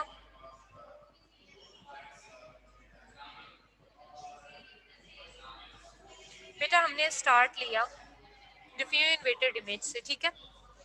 डिफ्यूजन वेटेड इमेज में सबसे पहली हमने जो बात की वो हमने ये कहा कि डिफ्यूजन का मतलब हमें पहले पता होना चाहिए कि डिफ्यूजन में होता क्या है। ठीक है। डिफ्यूजन में हमने ये कहा कि वाटर मॉलिक्यूल्स या जो है वो अगर हम हाइड्रोजन एटम्स की एग्जांपल लें तो they will move from area of higher concentration to lower concentration. ठीक है। इसमें हमने ये बात भी की कि हमारी बॉडी के अंदर जो है वो कुछ स्टेशनरी वाटर मॉलिक्यूल्स होते हैं और कुछ जो है वो नॉन स्टेशनरी वाटर मॉलिक्यूल्स होते हैं। ठीक है। स्टेशनरी वाटर मॉलिक्यूल्स जो हैं वो पेड ग्रेडियंट से अनइफेक्ट रहते हैं, जबकि जो है वो नॉन स्टेशनरी वो इफेक्ट लेते हैं, और इन केस जो है वो दोनों का एक ओवरऑल जो है वो लॉस ऑफ एमआर सिग्नल हो जाता है क्योंकि वो रीफेज नहीं होते। ठीक है। अब हमने यहाँ पे ये कहा कि जब भी अबनॉर्मेलिटी आती है, ठीक है, जब भी कोई डिसऑर्डर होता है, ठीक है, ब्रेन की अगर हम एग्जांपल लें तो उसमें जब भी कोई अबनॉर्मेलिटी आएगी, जब भी कोई डिसऑर्डर जो है वो अपीयर होगा, तो उसमें क्या होगा कि बॉडी की जो नॉर्मल होम्योस्टेसिस है वहाँ पे चेंज आ जाएगा। हमारी बॉडी के अंदर जो नॉर्मली रेंडमली जो है वो वाटर मॉलिक्यूल्स जो पड़े हुए थे उनकी जो है वो अल्ट्रेशन हो जाएगी, उनमें चेंज आ जाएगा। ठीक है। हमारे एक्यूट स्ट्रोक की हमने एग्जांपल ली तो हमारे पास उसमें इंट्रासेलुलर वाटर एक्यूमुलेशन होना स्टार्ट हो जाएगी। ठीक है। साइटोटॉक्सिक अगर एडीमा की बात हमने की तो हमारे पास decrease rate of water molecular diffusion within the affected tissue. Affected tissue के अंदर जो है वो डिफ्यूजन रेट कम हो जाएगा। ठीक है। Tissues with a higher rate of diffusion undergo a greater loss of signal. जो हमारे पास जो है जो ऐसे टिश्यूज जिनमें हायर रेट ऑफ डिफ्यूजन है वो वहाँ पे ग्रेटर लॉस ऑफ सिग्नल होगा in a given period of time then to tissues with a lower diffusion rate. जहाँ पे लोअर डिफ्यूजन रेट है उसकी निस्बत higher rate of diffusion area में क्या होगा, ग्रेटर लॉस ऑफ सिग्नल हो जाएगा। Therefore, areas of cytotoxic edema in which the motion of water molecules is restricted, cytotoxic edema में motion of water molecules जो है वो restricted होता है, appear brighter on diffuse weighted images because of lesser signal loss. Restriction of diffusion weighted image is not specific for stroke. तो हमने यहाँ पे ये कहा कि जो हमारे पास diffusion weighted image है वो specific नहीं है सिर्फ stroke को देखने के लिए, हमारे पास some other examples भी हैं। ठीक है। उसकी भी हम डिस्क्रिप्शन देखेंगे, लेकिन बेसिकली हमने जो मेन इसका जो समरी थी, जो मेन इसका निचोड़ था वो ये था कि हमने बेसिकली जो है जैसे हमने हाइड्रोजन एटम्स को या प्रोटॉन्स को हमने यूज़ किया था in T1 weighted image, T2 weighted image and T3 weighted image, हमने उसमें RF पल्स को अप्लाई करके सिग्नल्स को अचीव किया था। इसमें हम जो है वो ग्रेडियंट्स को यूज़ करके इन डिफ्यूजन वेटेड इमेज जो है वो क्या कर रहे हैं, जो वाटर मॉलिक्यूल्स का जो मोशन है उसकी हेल्प से with the help of gradient जो है हम क्या कर रहे होते हैं, सिग्नल्स को अचीव कर रहे होते हैं। जहाँ पे ग्रेटर रेट होगा डिफ्यूजन का वहाँ लॉस ऑफ सिग्नल होगा, और जहाँ पे लोअर डिफ्यूजन रेट होगा वहाँ पे हमारे पास जो है वो सिग्नल का इतना ज़्यादा लॉस नहीं होगा। आप बताएं।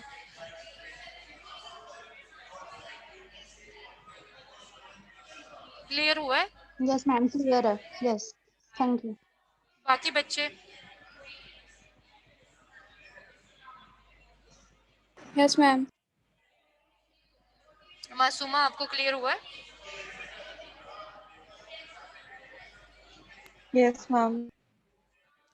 तुबा बाबर?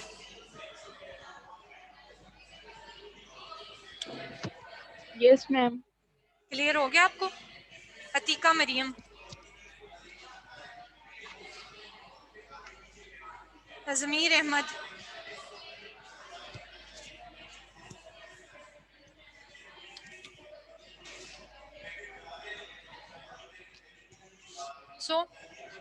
यहाँ पे हमारे पास जो है आप एडीसी को छोड़ दें, अपरेंट डिफ्यूजन कोफिशिएंट को छोड़ दें, यहाँ पे आप कंपैरिजन हम करते हैं, सीएसएफ का हम कंपैरिजन करते हैं। ठीक है। On T1 weighted image, T2 weighted image, FLAIR and diffusion weighted. ठीक है मेरे बच्चों, T1 वेटेड इमेज में हमारे पास जो है वो सीएसएफ क्या था, ब्लैक था ना, याद है? ठीक यस है। मैम। हमारे पास क्या हुआ, वहाँ पे सिग्नल लो था तो वो ब्लैक था। ठीक है। T2 में हमारे पास क्या हुआ, सिग्नल हाई है क्योंकि जो CSF है वो ब्राइट है। याद है? याद हो गया? Yes FLAIR ma'am. में, फ्लेयर में हमने क्या किया, फ्लेयर में हमने फ्लूइड के सिग्नल को ही नल कर दिया, हमने उसका सिग्नल ही नहीं लिया, हमने उसकी ट्रांसवर्स मैग्नेटाइजेशन ही नहीं होने दी, तो क्या हो गया, लो सिग्नल हो गया। ठीक है, अब हमने क्या किया, डिफ्यूजन वेटेड इमेज में हमने क्या किया, हमने अगेन जो है वो CSF की कंसंट्रेशन को नहीं देखा। ठीक है, हमने क्या देखा, हमने उस एरिया की कंसंट्रेशन को देखा जहाँ पे जो है वो ग्रेटर डिफ्यूजन रेट था। ठीक है, तो हमारे पास डिफ्यूजन वेटेड इमेज में CSF क्या है, लो सिग्नल है। हमने यहाँ पे क्या किया, यहाँ पे हमने क्या पढ़ा है कि diffusion undergo greater loss of signal. ठीक है, जहाँ पे हायर डिफ्यूजन रेट है वहाँ पे ग्रेटर लॉस ऑफ सिग्नल है। ठीक है, और अगर हम यहाँ पे एग्जांपल लें कि हमने ग्रेटर डिफ्यूजन रेट है लेटरल वेंट्रिकल में, तो वहाँ पे लो सिग्नल होगा, तो वो ब्लैक अपीयर होगा। ठीक है, अब हमने यहाँ पे कंपैरिजन किया था पहले हमने सबसे पहले कंपैरिजन किया T1 वेटेड इमेज का T2 वेटेड इमेज से। ठीक है, T2 वेटेड इमेज का हमने कंपैरिजन किया था, आपको याद है फ्लेयर से, कि T2 में हाई सिग्नल होता है लेकिन फ्लेयर में लो सिग्नल होता है। याद आया आपको? Yes ma'am. ठीक है, अब हमने फ्लेयर का किससे जो है वो कंपैरिजन करना है, डिफ्यूजन वेटेड इमेज से हमने जो है वो इसका कंपैरिजन करना है। तो हमारे पास डिफ्यूजन वेटेड इमेज में क्या है, जहाँ पे हायर कंसंट्रेशन रेट है वहाँ पे सिग्नल लो है। ठीक है, जहाँ पे हायर डिफ्यूजन रेट है वहाँ पे सिग्नल जो है वो स्लो है या नहीं है, तो उससे क्या होगा कि हमारे पास जो CSF है वो ब्लैक अपीयर हो रहा है एज कम्पेयर टू एरिया जहाँ पे लो डिफ्यूजन रेट है। बात आ गई समझ में? फ्लेयर और डिफ्यूजन वेटेड का कंपैरिजन समझ में आ गया?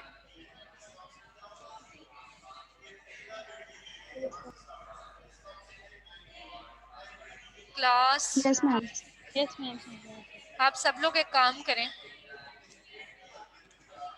वो काम ये है कि जब आई वॉज अ स्टूडेंट तो मुझे ये चीज़ें याद रखना मुश्किल हो रहा था। ठीक है, हम जब छोटे होते हैं तो चीज़ों को ऑब्जर्व करना ज़रा मुश्किल होता है। ठीक है, बाकी हमारे पास कोर्सेज भी होते हैं और ये सारी चीज़ें भी। तो मैंने ये काम किया था कि मैंने एक जो है वो MR की फिल्म्स ले ली थी। ठीक है, ब्रेन की फिल्म्स उठा ली थी हॉस्पिटल से। तो उसमें T1 सीक्वेंस था, T1 सीक्वेंस की थी, T2 की थी, फ्लेयर की थी, स्टार की थी। ठीक है, उसमें डिफरेंट टाइप्स ऑफ सीक्वेंसेस जो है वो आगे थे। तो उसकी मैंने ले ली थी। जब मैं बैठ के पढ़ती थी, जब मैं बैठ के जो है इन चीज़ों को मेमोराइज करती थी, तो मैं उन फिल्म्स को उठा लेती थी। तो अगर आप लोगों के लिए पॉसिबल हो, किसी फ्रेंड की MRI हुई हो, किसी के घर में किसी के बड़े की MRI हुई हो, क्योंकि कोशिश करें कि आप लोग वो फिल्म्स ले लें। अगर नहीं भी ले सकते तो गूगल है ना, गूगल पे तो सारी इमेजेस पड़ी हुई हैं, सारी फिल्म्स, सारे सीक्वेंसेस पड़े हुए हैं। तो जब भी उन चीज़ों को मेमोराइज करें तो उनको सामने रख के कंपेयर करके याद किया करें। ठीक है, आगे चलें। अब यहाँ तक कुछ ना कुछ पल्ले पड़ा है कि नहीं पड़ा?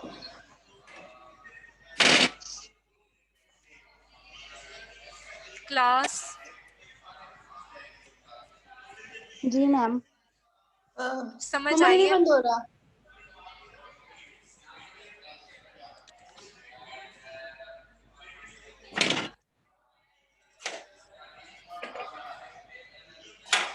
एक ही फोन पकड़ना या मैं हम आज जो है वो डिफ्यूजन वेटेड ही देखेंगे इंशाल्लाह, ADC की तरफ नहीं जाएंगे।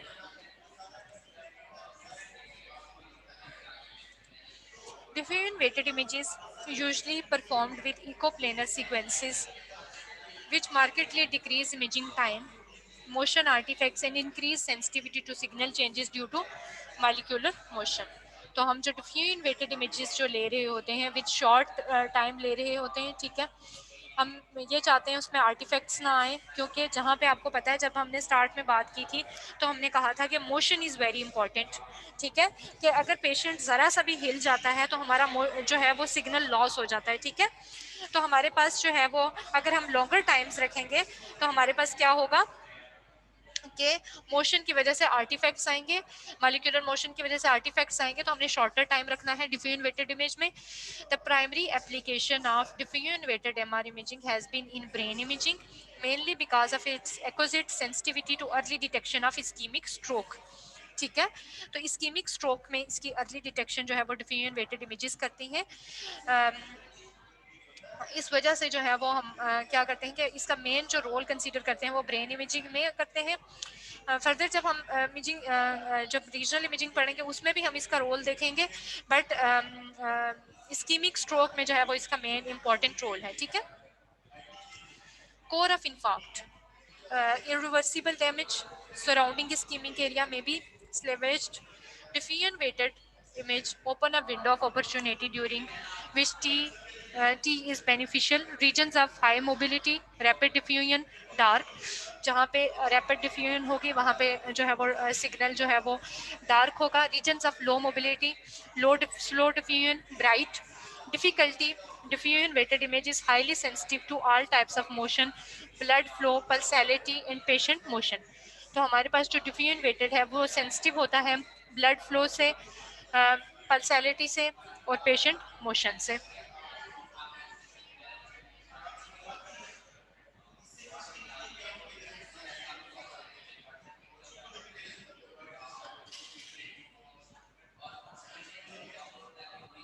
सॉरी, ये इमेज यहाँ नहीं आनी थी. I will change this image, ठीक है. ये आपका GRE से मैंने इसका कंपैरिजन किया हुआ था, ठीक है. Ischaemic stroke, extraaxial masses, arachnoid cyst versus epidermoid tumor, intracranial infections, pyogenic infection, herpes, encephalitis, Crotus, felt, Jakob disease, trauma and demyelination में जो है वो डिफरेंट वेटेड इमेजेस का मेन रोल होता है, ठीक है. ATC जो है वो हम कल करेंगे. दिस इमेज, ठीक है, ये इसका जो है वो GRE के साथ हमने कंपैरिजन करना है. तो आई थिंक के जो है वो डिफरेंट वेटेड इमेज तक काफ़ी है. जी मैम. अपेरेंट डिफ्यूजन कोफिशिएंट जो है वो हम कल करेंगे, ठीक है. उसके बाद हमारे पास जो सीक्वेंसेस रह गए हैं that is ATC, gradient recalled imaging, ठीक है. हमारे पास ग्रेडियंट रिकॉइल्ड सीक्वेंस है, ठीक है. और हमारे पास जो है वो MR स्पेक्ट्रोस्कोपी है, दैट इज़ वेरी इंपॉर्टेंट, ठीक है. बहुत कॉमनली की जा रही है आजकल, इसका बहुत जो है वो इम्पोर्टेंस है, ठीक है. और हमारे पास जो है वो मैग्नेटाइजेशन ट्रांसफ़र है. इसके अलावा हमारे पास एक फ्लैश सीक्वेंस है, वो भी हम ऐड करेंगे इंशाल्लाह. और वेडनेसडे को आप लोग फ्री होते हैं ना?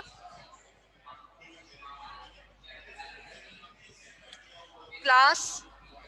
नो मैम, क्लासेस होती हैं. No ma'am. कितनी क्लासेस होती हैं मैम? 3 क्लासेस होती हैं. अगर हम आपका 6 स्लॉट में लेक्चर रख लें तो कंफर्टेबल है सबके लिए? मैम वेंसडे सैटरडे पे तो अब SCP भी आ गई है हमारी इस टाइम में शाम को. SCP तो 8 स्लॉट में है. मैम 3:30 क्लास होती है एविडेंस बेस की. And 5th slot 2 o'clock.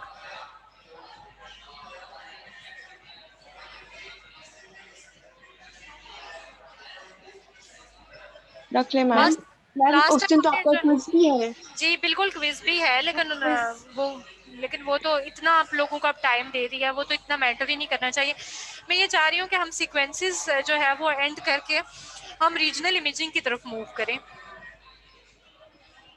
हम एक और लेक्चर रख लेते हैं, मेकअप लेक्चर रख लेते हैं जिसमें हम सीक्वेंसेस को कवर कर लें. ओके मैम, ठीक है. ठीक है. तो मासूमा, आपने मुझे जो है वो एक स्लॉट दे देनी है.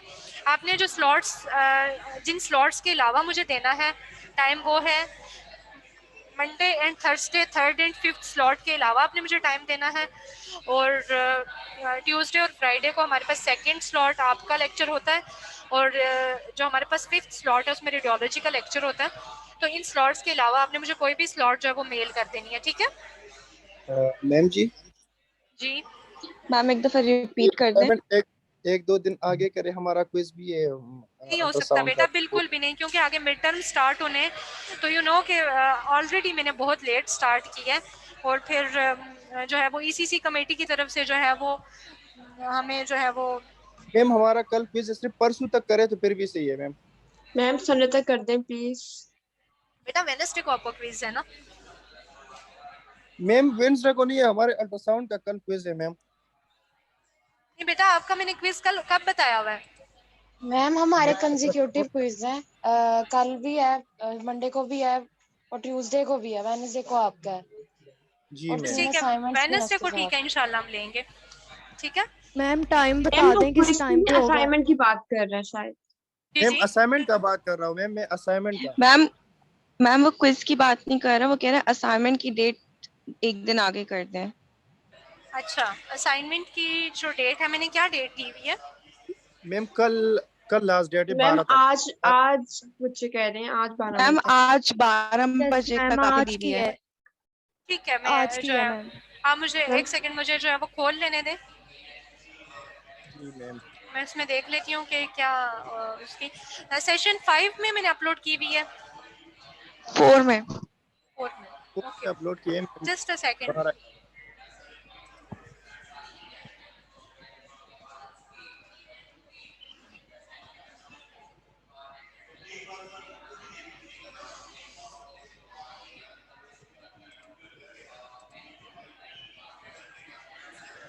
टाइमिंग आपकी इसमें जो है वो मेंशन्ड है 29 है ना? यस मैम, आज 28, मैम लेकिन एक दो आज आज 12 बजे तक है वो, रिमेनिंग आज टाइमिंग आज 12 12 बजे बजे तक आ रहा है। 20 यस मैम। 29 ठीक 12 है, मैं बजे। जो है इसको 29 कल रात 11 बजे तक जो है वो इसकी टाइमिंग कर देती हूँ। ठीक है, मैम संडे तक कर दे तो हम कर लेंगे। कल हमारा क्विज है मैम, कल किस सब्जेक्ट का क्विज है? अल्ट्रासाउंड का मैम। अल्ट्रासाउंड का। मस्कुलोस्केलेटल। ठीक है, मैंने 30th कर दिया। जी ठीक है 30th मैम। को मैम, आप thank you so much. 30th को आप जो है वो 11 PM तक जो है वो इसको सबमिट करा सकते हैं। ठीक है, जी मैंने मैम जो ठीक है, थैंक यू। मैंने डेट जो है वो अपडेट कर दी है। ठीक है ओके मैम। मैम क्विज का बता दें जी, टाइमिंग। क्विज की थैंक स्लॉट यू में मैम। क्विज की स्लॉट में आपको जो है वो ईमेल कर देती हूँ। ठीक है, आपने मुझे मासूमा, आपने मुझे अपनी मैम जो आप एक दफा टाइमिंग्स दोबारा बता दें ताकि मंडे वो एंड स्लॉट्स की थर्सडे, जो आपने कहा था नहीं करनी। Monday and Thursday 3rd and 5th के अलावा, और जो हमारे पास ट्यूसडे एंड फ्राइडे है उसमें 2nd और 5th के अलावा।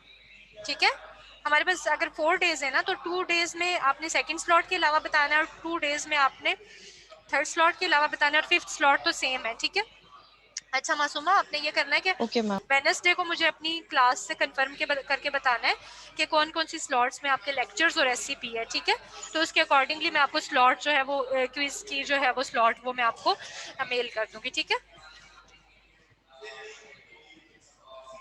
ठीक है ma'am. Okay class, thank you. Please जो है वो इस लेक्चर को पढ़िएगा, ताकि आप लोगों को नेक्स्ट क्लास में जो है वो नेक्स्ट क्लास में आप जो है वो बुक खोल के या स्लाइड्स खोल के ना देख रहे हों कि हमारे पास T1 में क्या था, T2 में क्या था, प्रोटॉन डेंसिटी में क्या था, और फिर आप हम उनका कंपैरिजन स्टार्ट करें। तो आप लोगों ने नेक्स्ट लेक्चर मेमोराइज करके आना है। ठीक है, थैंक यू क्लास, अल्लाह हाफिज़। एक्सक्यूज मी मैम, मैम एक सेकेंड। जी जी। मैम ये जो आज आपने अभी पढ़ाए हैं हमें सारे ये जो सीक्वेंसेस, मैम ये सॉफ्टवेयर में हम लोग काउंट करेंगे इनको एमआरआई के? बिल्कुल, हमारे पास जो जब भी हम कंसोल रूम में किसी का भी जो है वो एमआरआई कर रहे होते हैं, किसी भी पेशेंट का एमआरआई कर रहे होते हैं, तो उसमें हमारे पास अगर मैं आपसे स्क्रीन शेयर करूं तो हमारे पास क्या होता है कि जैसे मेरे पास ये डिफरेंट काइंड्स ऑफ स्लाइड्स यहाँ पे शो हो रही हैं, इसी तरह से हमने उनमें से डिफरेंट स्लाइसेस को सिलेक्ट करना होता है। हमारे पास यहाँ पे पेशेंट का जो भी सेक्शन है या जो भी रीजन है, उसकी हमने स्लाइस सीक्वेंसेस को ठीक करना होता है। हमने देखना होता है कि हम इसमें कौन सा सीक्वेंस अप्लाई कर रहे हैं, हमने उसको सिलेक्ट करना है, और हमने उसमें TR और TE को भी सिलेक्ट करना होता है। हम उसको खुद भी जो है वो सिलेक्ट कर सकते हैं, ऑल्टर कर सकते हैं, और मशीन के अंदर सॉफ्ट जो हमारे पास मॉनिटर है उसके अंदर भी जो है वो एक ऑटोमेटिक टाइम जो है, एक ऑप्टिमल टाइम सिलेक्टेड होता है। ठीक है, okay ma'am. Okay class, thank you, अल्लाह हाफिज़।